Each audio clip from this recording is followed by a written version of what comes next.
Big base league 2024-25 36வது போட்டி Hobart ஹரிக்கன்ஸ் Brisbane ஹீட்டுக்கு இடையில் நடக்க போது அதோட ஃபேண்டசி ப்ரிவியூ பார்க்க போகிறோம். ஹோபர்ட் ஹரிக்கன்ஸ் முதல் போட்டியோட தோல்விக்கு அப்புறம் அடுத்தடுத்த வெற்றிகள் தொடர்ந்து வந்துக்கிட்டு இருக்காங்க.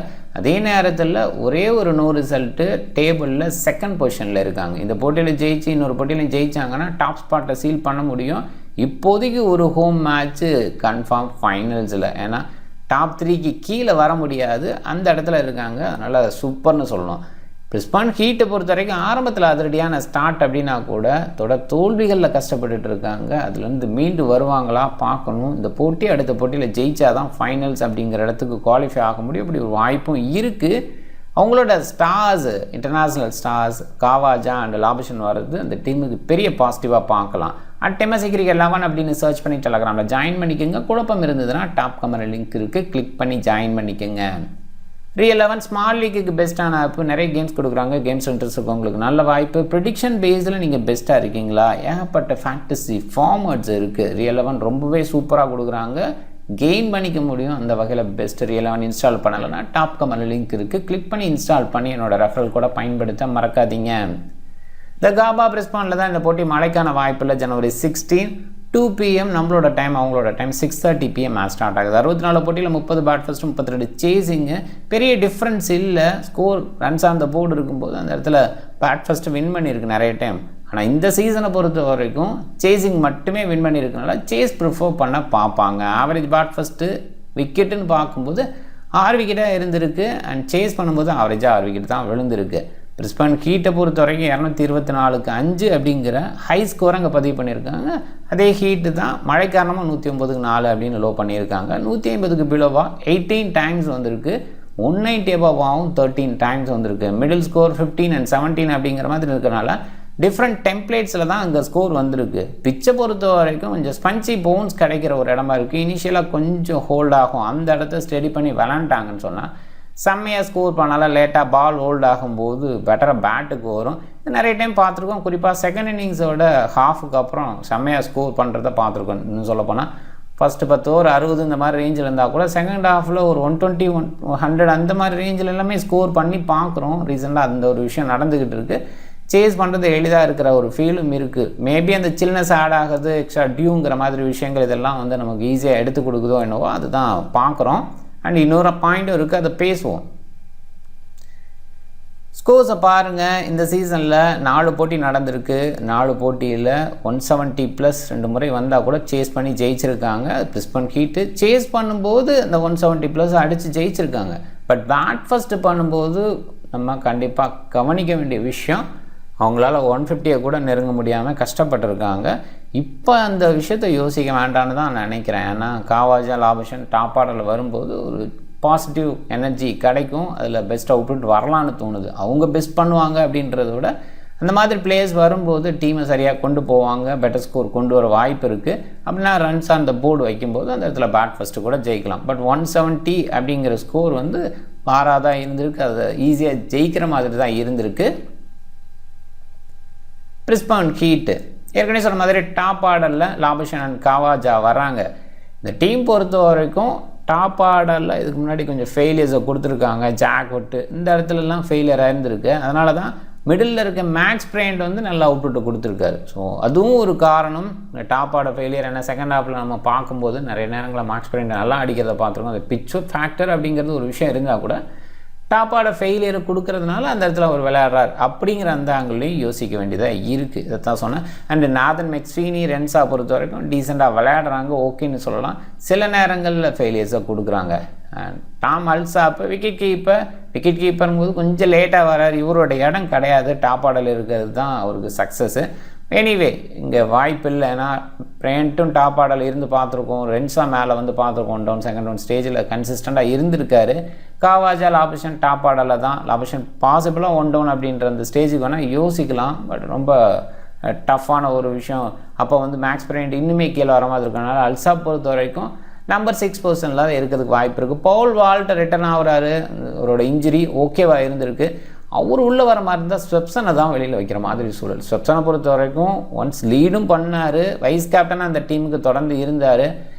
எனிவே பார்க்கணும் ஸ்வெப்சனை வெளியில் தள்ளுறதா இல்லை ஒரு ஒரு பேஸரை தள்ளுறதா, பவுல் வால்டருக்கு இன்னும் ரெஸ்ட்டே கொடுத்துடலாம் அப்படின்ற அந்த ஆங்கிள்லேயே யோசிக்கிறாங்களா, அது மட்டும் பார்க்கணும். பவுல் வால்டர் இருக்கிறது கண்டிப்பாக இந்த டீமுக்கு பெரிய பாசிட்டிவ். இந்த டீமை பொறுத்த வரைக்கும் ரீசெண்டாக தோல்வியில் இருக்கிற அந்த இடத்துல பேக் ஹெண்டில் ஹிட் பண்ணக்கூடிய குவாலிட்டி பவுல் வால்டருக்கு இருக்குது.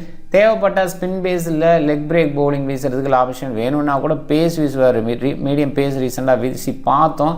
ஸோ அந்த மாதிரி இடங்களில் யோசித்து ஸ்வெப்சனை தான் வெளியில் வைக்கணும். ஆனால் குகன்மேன் நல்ல பவுலிங் கொடுத்துருக்காரு, கண்ட்ரோல் மட்டும் இல்லை விக்கெட் டேக்கிங் பேஸ்லையும் டீசெண்டாக இருக்கார். அப்படின்றனால குகன்மேன் சைடு போவாங்கன்னு தோணுது. பார்த்துப்போம் ஆன் டைமில். நேஸை பேர்லெட் வரைக்கும் இந்த பேட்டிங் டெப்த்து இருக்குது, அந்த வகையில் ஓகே.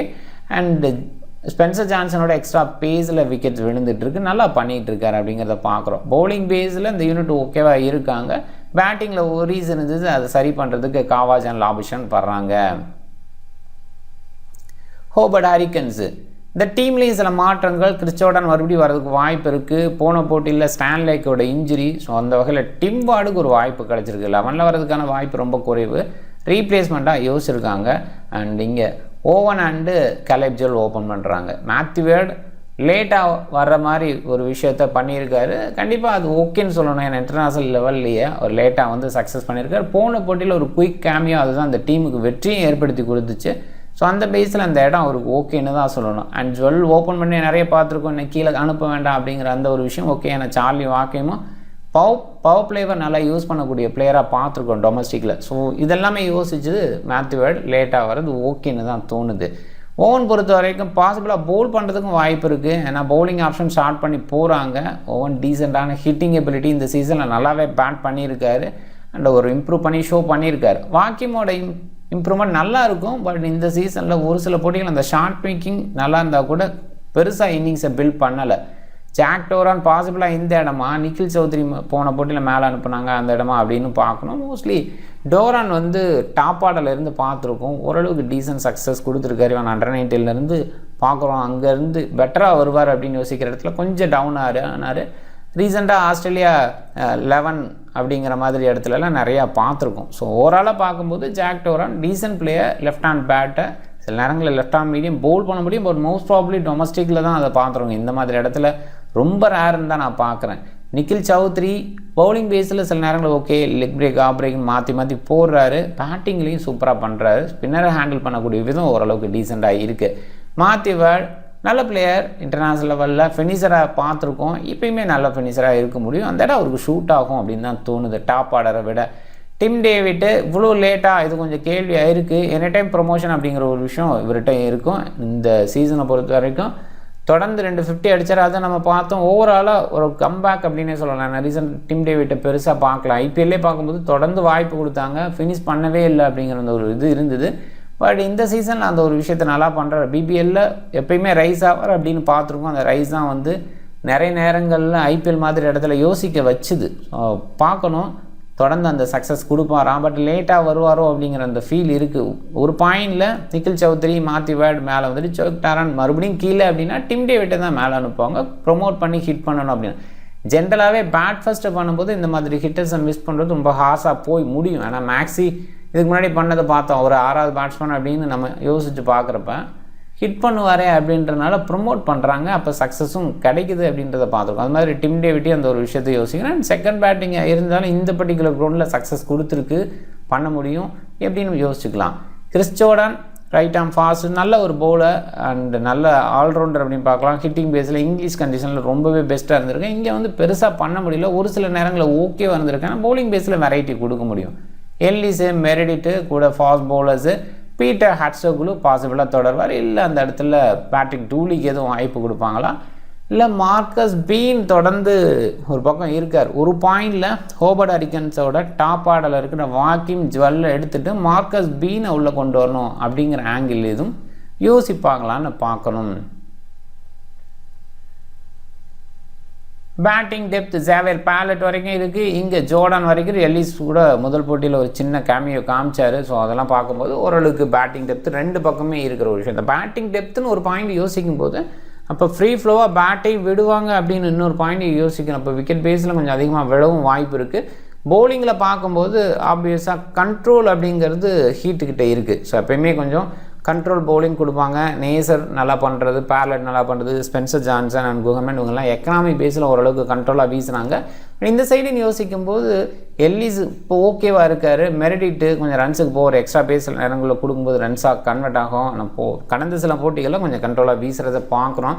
பீட்டர் ஹட்சோக்லோ கண்ட்ரோல் வச்சுருக்காரு. ஜோர்டான் அந்த அளவுக்கு கண்ட்ரோலாக ஃபீல் பண்ண முடியாது. நிக்கில் சௌத்ரி அந்த இடத்துல தான் நம்ம யோசிச்சாகணும். ஸோ ஓவராலாக பார்க்கும்போது பவுலிங் பேஸில் ஹீட் கொஞ்சம் அட்வான்டேஜ் எடுத்துருக்கிறதாகவும் அதே நேரத்தில் ஹோம் அட்வான்டேஜ் அப்படிங்கிற விஷயமும் அவங்க இருக்குது. அதே நேரத்தில் பேட்டிங் பேஸில் லாபுஷன், மெக்ஸ்வீனி, ரென்ஸா இவங்கெல்லாம் இன்னிங்ஸை பில்ட் பண்ணுவாங்க. இப்போ பிரியண்டோட இன்னிங்ஸ் பில்டிங் நம்ம பார்க்குறோம். பவுல் வால்டர், நேசர் அப்படிங்கிற மாதிரி பேக் ஹேண்டில் குயிக்காக ஹிட் பண்ண முடியும் அப்படிங்கிற மாதிரி இருக்காங்க. இந்த கண்டிஷன் பேரில் இருக்கிற பிளேயர்ஸ் அதையுமே பார்க்கணும். ஆனால் ஹரிக்கன்ஸ்னு பார்க்கும்போது டாப் ஆர்டரில் ஓவன் அந்த ஹிட் அண்ட் மிஸ் டைப்புங்கிற மாதிரி தான் எப்பயுமே யோசிக்க முடியுது. அவரோட இன்னிங்ஸ் பெருசாக இருக்குது, ரீசெண்டாக நல்லா இருக்குது அப்படின்னா கூட அந்த ஷார்ட் மேக்கிங்லாம் டெக்னிக்காக பார்க்கும்போது அவ்வளோ அழகு இல்லை. அதனால் கொஞ்சம் பார்க்க வேண்டியது இருக்குது. மேபி எம்எஸ் தோனி மாதிரி ஆட்கள் அந்த டெக்னிக்கெலாம் பார்த்தா தெரியாது. ஸோ அவங்க விளையாடுற விதத்தை பார்க்கும்போது டிஃபென்ஸே பார்த்தீங்கன்னா 2 காலையும் நேராக வச்சு டிஃபென்ஸ் பண்ணுவார். அது சரியான முறையில்லை அப்படிங்கிற மாதிரிலாம் சொல்லுவோம். பட் அதுதான் அவருக்கு ஸ்ட்ராங்காக நிறைய நேரங்கள் இம்ப்ரூவ் பண்ணி ஷோ பண்ணியிருக்காரு. பெரிய அளவில் நிறைய ஷாட்ஸ் இல்லைன்னா கூட இருக்கிற ஷாட்ஸில் பெஸ்ட் அவுட்புட்டை கொடுத்தாரு எம்எஸ் தோனி மாதிரி ஆட்கள்.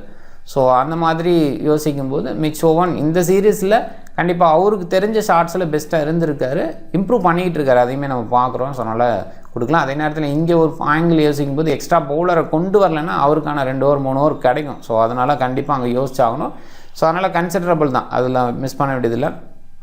பேட்டிங்கை கம்பேர் பண்ணும்போது கண்டிப்பாக ஒரு பாயிண்டில் ஜுவல், வாக்கியம், டோரான் அப்படிங்கிற மாதிரி இந்த ஃபார்மேட்டுக்கு கன்சிஸ்டன்ட் இல்லாத ஒரு பிளேயர்ஸ் இருக்காங்க. அதே நேரத்தில் மேத்யூவோட முன்னளவுக்கு எதிர்பார்க்க முடியல அப்படிங்கிறது இருக்குது. சௌத்ரி ஷார்ட் பாலுக்கு கொஞ்சம் வீக்காக இருக்க typical Asian players.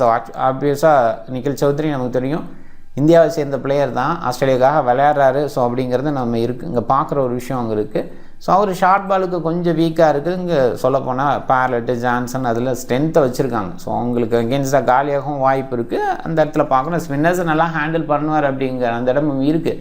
So anyway எப்படி யோசிச்சு பார்த்தாலும் ஹீட்டு கொஞ்சம் அட்வான்டேஜ் வச்சுருக்கிற ஃபீல் தான் இருக்குது. பவுலிங் ஆப்ஷன்ஸ்னு பார்க்கும்போது அடிஷ்னல் பவுலர்ஸை இன்க்ளூட் பண்ணுறாங்களா அப்படிங்கிறது மட்டும் கேள்வியாக இருக்குது 2 டீம் சைடும். அதை பார்த்துக்கணும். லாபிஷன், மெக்ஸ்வீனி பாசிபிளாக லாபிஷனோட ஓவர் விரும்பி போட வாய்ப்பு இருக்குது. மெக்ஸ்வீனிக்கு அப்போ ஓவர் கிடைக்காது. பவுல் வால்டர், நேசர், பேர்லெட்டு, ஜான்சன் அண்டு குஹன்மேன். ஸோ மோஸ்ட்லி இந்த 5 பவுலர் ஸ்டிக்கில் இருக்க வாய்ப்பு இருக்குது. தேவைப்பட்ட லாபிஷனை உள்ளே கொண்டு வருவாங்க. அவ்வளோதான் விஷயம். அண்ட் இந்த சைடுன்னு பார்க்கும்போது மிச் ஓவன், சௌத்ரி ஓவர்ஸை ஷேர் பண்ணிப்பாங்க. அண்ட் மற்ற 4 பவுலர்ஸு முழுமையாக வீசுவாங்க.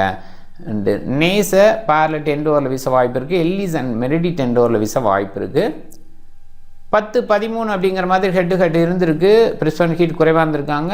ஹரிக்கன்ஸ் கொஞ்சம் பெட்டராக இருந்திருக்காங்க. ஹரிக்கன்ஸோட ரிசல்ட் ஓவரால் அவ்வளோ பேசுகிறதுக்கு இல்லை, இருந்தால் கூட இவங்களுக்கு எகென்ஸ்டாக பெட்டராக இருந்திருக்காங்க. அண்டு பேட் ஃபஸ்ட்டு பண்ணும்போது ஒரு வெற்றி அதிகமாகவும், சேஸ் பண்ணும்போது 2 வெற்றி அதிகமாகவும் இருந்திருக்கு. ஹீட்டோட ரீசன் நம்பர்ஸை பாருங்கள். ஒரு வெற்றி ஓகே, மற்றபடி பார்க்கும்போது தோல்விகளாக இருந்திருக்கு. அதுதான் அவங்கள டவுன் பண்ணிடுச்சு அப்படின்னு சொன்னேன். ஏன்னா ஆரம்பத்தில் அவங்களோட வெற்றிகள் தொடர்ந்து இருந்தது. பட் ஹரிக்கன்ஸை பாருங்கள், ரீசெண்டாக செமையாக இருக்குது. ஸோ 5 மேட்சஸ் தொடர்ந்து ஜெயிச்சிருக்காங்க. ஸோ அது வந்து பெரிய பாசிட்டிவாக அந்த டீமுக்கு இருக்கும். அந்த விஷயம் அவங்கள கொஞ்சம் டவுன் பண்ணுற மாதிரி இன்றைக்கி போட்டி இருக்கும். ஏன்னா ஹோம் மேட்ச்சு ஹீட்டுக்கு ஒரு அட்வான்டேஜ் கொடுக்கலாம் அப்படிங்கிற ஒரு விஷயந்தான். ஸோ பட் அவங்களுக்கு எனர்ஜி பேஸில் பாசிட்டிவ் இருக்குது. ரீசன் வின் அப்படின்னு பார்க்கும்போது மாறி மாறி தான் இருக்குது. ஒரு இடத்துல பிரிஸ்பன் ஹீட்டை தொடர்ந்து டாமினேட் பண்ணியிருக்காங்க, இல்லைன்னு சொல்லலாம். பட் ஓவராலாக பார்க்கும்போது மாறி மாறி இருந்திருக்கு. ஒரு நெக் டு நெக்காக மேட்ச் இன்றைக்கி போகிறதுக்கும் வாய்ப்பு இருக்குது. சேஸ் பண்ணுற டீமுக்கு ஒரு அட்வான்டேஜ் இருக்குது. இருந்தாலும் இன்றைக்கி ஹீட் வின் பண்ணுறதுக்கான வாய்ப்பை நான் ரொம்பவே அதிகமாக பார்க்குறேன்.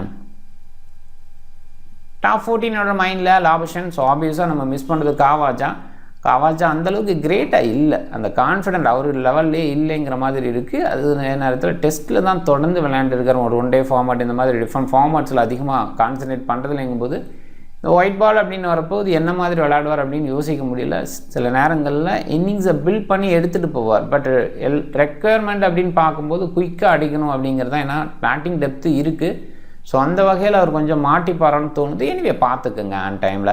அண்டு லாபிஷனை பொறுத்த வரைக்கும் டீசன்ட் பிளேயர், நல்லா விளையாட முடியும். அண்டு இந்த ஃபார்மேட்டில் நிறைய விளையாண்டுருக்காரு. இங்கிலீஷ் கிரிக்கெட் போய் எல்லாம் தொடர்ந்து விளையாண்டதெல்லாம் நம்ம பார்த்துருக்கோம். ஸோ அந்த பேஸில் பெட்டராக ஆகலாம். மிச்சல் ஓவன் டீசெண்டான ஹிட்டிங் அண்ட் பவுலிங் பேஸ்லையும் கன்சிடரபிள். மெக்ஸ்வீனி மேபி 1-2 ஓவர் வீசலாம். பட் கண்டிப்பாக பேட்டிங்கில் யங்ஸ்டர் நல்லா விளையாண்டுட்டு இருக்காரு. மாத்யூ ரென்ஸாவும் ஓகேன்னு சொல்லலாம். சில நேரங்கள் மட்டும் ஃபெயிலியர் ஆகிறாரு. ஓரளவுக்கு மினிமம் ஸ்கோரை கொடுக்கக்கூடிய குவாலிட்டி. கேட்சிங் பொசிஷனில் நிற்கிறாரு, பட் நிறைய கேட்சஸ் அவர் பிடிக்கிறாரா அப்படிங்கிற அந்த ஒரு இது இருக்குது. பட் ஓகே, மேக்ஸ் பிரேண்டை பொறுத்த வரைக்கும் ஒரு பாயிண்டில் டாப்பாக ஃபெயில் அப்படிங்கும்போது இவர் நல்ல சக்ஸஸ் கொடுத்துருக்காரு. இன்றைக்கி டேயில் காவாஜா ஃபெயிலியர் ஆகிறாரா, லாபிஷன் ஃபெயிலியர் ஆகிறா, 2 பேரும் ஃபெயிலியர் ஆகிற மாதிரி ஒரு சிச்சுவேஷன் அப்படின்னு நீங்கள் டெம்ப்ளேட் செட் பண்ணி அதில் வேணால் மேக்ஸ் பிரேண்டை போடுங்க. குறிப்பாக செகண்ட் இன்னிங்ஸில் பேட் பண்ணும்போது மேக்ஸ் பிரேண்டு கொஞ்சம் இம்பார்ட்டண்ட்டாக இருக்கலாம். நிக்கில் சௌத்ரி அவர் பவுலிங் பேட்டிங் ரெண்டுலேயுமே இருக்கார். Paul Walter, Neser, Chris Jordan, Bartlett இவங்கெல்லாம் பேட்டிங் பவுலிங் ரெண்டுமே கொடுக்கக்கூடிய quality bowlers, quality allrounders. And Nathan எல்லீஸை பொறுத்த வரைக்கும் ரீசெண்டாக கொஞ்சம் விக்கெட் டேக்கிங்கில் டவுனாக இருக்கார். பட் கண்டிப்பாக ஃபர்ஸ்ட் பவுல் பண்ணும்போது எண்டில் கொஞ்சம் வேரியேஷன் கொடுத்து அந்த இடத்துல விக்கெட்ஸ் எடுக்கலாம். ஜான்சன், மெரிடிட்டு அண்டு மாத்யூ குகன்மேன் நல்ல பவுலிங், விக்கெட் டேக்கிங் பவுலிங் கொடுத்துட்ருக்காங்க. குறிப்பாக இந்த 2 டீம்ஸ் மோதும்போது மெரிடிட் வந்து ரொம்ப சக்ஸஸ்ஃபுல்லாக இருந்திருக்காரு ஹரிக்கன்ஸுக்காக. அண்டு பேரலட் வந்து சக்ஸஸ்ஃபுல்லாக இருந்திருக்காரு ஹீட்டுக்காக. பிக் பேஸில் வாக்கியமாக குறைவாக பிக் பண்ணியிருக்காங்க. அவர் நல்லா பண்ணியிருக்காரு. பட் இந்த சீரீஸில் 2 போட்டியிலையும் பெருசாக பண்ணலை அப்படிங்கிறனால குறைவாக பிக் பண்ணியிருக்காங்க. டாப் ஆர்டரில் வரதுக்கு வாய்ப்பு இருக்குது. இன்னிங்ஸை பில்ட் பண்ண முடியும், அந்த குவாலிட்டி இருக்குது. டாம் அல்சாப் இவர் ரொம்ப லோ தான், மாத்யூ வேர்டும் லோ தான். 2 பேருமே லோ இதில் இருந்தால் கூட மாத்யூ வேர்டை பிக் பேஸில் ஹையாக பிக் பண்ணியிருக்கேன். ஏன்னா முன்னாடியெல்லாம் அவர் ஓப்பன் பண்ணார் அப்படின்றனால இந்த போட்டிலேயே அவர் லோவாக வர்றதுக்கான வாய்ப்பு தான் அதிகம். ஸோ அந்த பேஸில் யோசிக்கும்போது ஒரு இடத்துல சின்னதாக சேஞ்ச் பண்ணி பார்க்கலான்னு யோசிச்சா டாம் அல்சாப்பை யோசிக்கலாம். மாத்யூ குகன்மேன் விக்கெட் டேக்கிங் பவுலர் ஓரளவுக்கு ஷோ பண்ணுறாரு. ஸ்டில் அவர் மேலே பீப்புள் பிலீஃபை வைக்க மாட்டுறாங்க. பீட்டர் ஹட்சோக்லு இது வரைக்கும் சக்ஸஸ் பண்ணலை. நல்ல பவுலர், அதில் டவுட்டே இல்லை. கண்ட்ரோல் இருக்குது, நிறைய வெரைட்டி இருக்குது, ஆக்ஷன் டிஃப்ரெண்ட்டாக இருக்குது. ஆனால் விக்கெட் பேஸில் இந்த சீசனில் அந்த காலம் ஃபில் ஆகலை. ஸோ எனிவே இந்த மாதிரி ஸ்பின்னர்ஸ், இந்த மாதிரி ஸ்பஞ்சி பவுன்ஸ் கிடைக்கிற இடத்துல சக்ஸஸ் கூட கொடுக்கலாம். கொஞ்சம் மைண்ட் பண்ணிக்கோங்க. கேப்டன் இஸ் கேப்டன் அப்படின்ற சாய்ஸுக்கு மிச்சல் ஓவன், சௌத்ரி அண்ட் பேரலட்டை நான் யோசிக்கிறேன். அதில் அதிகமாக பிக் பண்ணவும் செஞ்சுருக்காங்க. ஆப்வியஸாக ஓவன் வந்து பவுல் பண்ணார் போன போட்டியில் அப்படிங்கிறதுனால ஒரு சின்ன கன்சர்ன் இருக்கும். அதுக்கு முன்னாடி ஓரளவுக்கு ரன்ஸும் அடிச்சிருக்காரு. அண்ட் சௌத்ரின்னு பார்க்கும்போது அவருமே பவுலிங் பேஸ்லேயும் கன்சிடரபிள்ங்கிறதுனால கன்சிடராக பார்க்க வேண்டியது இருக்குது. அண்ட் சில நேரங்களில் ஸ்கோர் 30-40 அப்படிங்கிற ரேஞ்சுக்கு எடுத்துகிட்டு போயிடுறாரு. லாபிஷன் வர்றாரு, நிறைய பேர்த்துக்கு தெரியாமல் இருக்கலாம். ஆன் டைமில் கண்டிப்பாக நிறைய பேர் கேப்டனை ட்ரை பண்ணிடுவாங்க, அதில் பிரச்சனையே இல்லை. பவுல் வால்டர், நேசர் மிடில் பேஸில், லேட்டர் பேஸில் ஸ்கோர் பண்ண முடியும். கொஞ்சம் டிஃப்ரெண்ட்டாக சில விஷயங்கள் யோசிக்கணும்னா டீம் பிக் பண்ணும்போது பிக் பேஸில் டிம் டேவிட்டை கொஞ்சம் யோசிக்கணும். ஏன்னா அவர் இப்போ ஹையாக தான் பிக் பண்ணியிருக்காங்க, அதில் டவுட் இல்லை. ஆன் டைமில் ஒரு செகண்ட் பேட் பண்ணுற மாதிரி இருந்தால் கொஞ்சம் ப்ரொமோட் பண்ணுவாங்க, குயிக்காக அடிக்கணும், ஸ்கோர் பண்ணணும் அப்படிங்கிற அந்த ஒரு டிஃபிகல்ட்டிஸ் வரும். ஏன்னா செகண்ட் பேட் பண்ணும்போது இனிஷியலாக அந்த ஸ்விங் கிடைக்கும். அந்த ஓப்பனர்ஸ் கொஞ்சம் கஷ்டப்பட்டுருக்காங்க இந்த பர்டிகுலர் ரவுண்டில். ஸோ இந்த மாதிரி இடத்துல செகண்ட் ஹார்ட்டில் ஒரு இடத்துல நல்லா பேட்டுக்கு வரும். பால் ஓல்ட் ஆகும்போது அந்த சில்னஸுக்கு சூப்பராக பேட்டுக்கு வரும். லேட்டாக வர பேட்ஸ்மேன்ஸ் நல்லா விளையாண்டுருக்காங்க. ஸோ அப்போ அந்த மாதிரி இடத்துல டிம் டேவிட், பிரெண்ட் மாதிரி இடத்துல மிக்ஸ் பண்ணி போட வேண்டிய அவசியம் இருக்குது. ஸோ அவங்களாம் கேப்டனாக கூட அந்த இடத்துல வந்துடுறாங்க. சில நேரங்களில் ட்ரீம் டீம் கேப்டனாக கூட வந்துடுறாங்க. ஒரு ஒன் ஆஃப் த பிளேயராக பிக் பண்ணுறது கொஞ்சம் பெட்டர். ஏன்னா நம்ம வந்து ரொம்ப ரிஸ்க் எடுக்க முடியாது, அதையும் கொஞ்சம் மைண்ட் பண்ணிக்கோங்க. ஸோ அதில் டோரான் மாதிரி பிளேயர், நம்ம அன்னோன் லெவலில் இருக்கிற பிளேயர்ஸ், ஸோ அவங்களெல்லாம் கொஞ்சம் இன்க்ளூட் பண்ணி பார்க்கலாம். ஏன்னா அவர் நம்பர் 4 வரதுக்கான வாய்ப்பு ரொம்பவே அதிகமாக இருக்குது.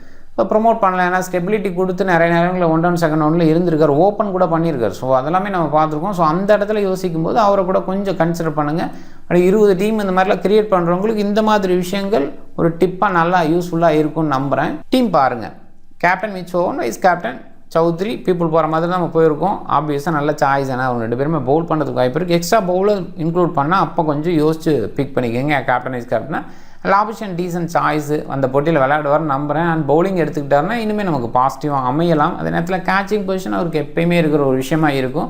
அது எந்த கிரிக்கெட்டாக இருந்தாலும் சரி, இன்டர்நேஷனலாக இருக்கட்டும், டொமஸ்டிக்காக இருக்கட்டும், டெஸ்ட்டுக்கு எனி ஃபார்மட் அப்படிங்கிற அந்த இடத்துலையும் நம்ம பார்த்துருக்கோம். அந்த இடத்துலையும் கேட்ச் பிடிச்சி நமக்கு பாயிண்ட்ஸ் எடுத்து கொடுக்க முடியும். ஸோ நேசரை போன போட்டியில் ஓப்பன் பண்ண வச்சாங்கிறதுக்காக இந்த போட்டியில் ஓப்பன் பண்ணாலும் கண்டிப்பாக யோசிக்காதீங்க. போன போட்டியில் நடந்த விஷயம் முன்ரோவுக்கு இன்ஜுரி. ஸோ அதனால் ஒரு வேறு பிளேயர் வச்சு குழப்ப வேண்டாம்.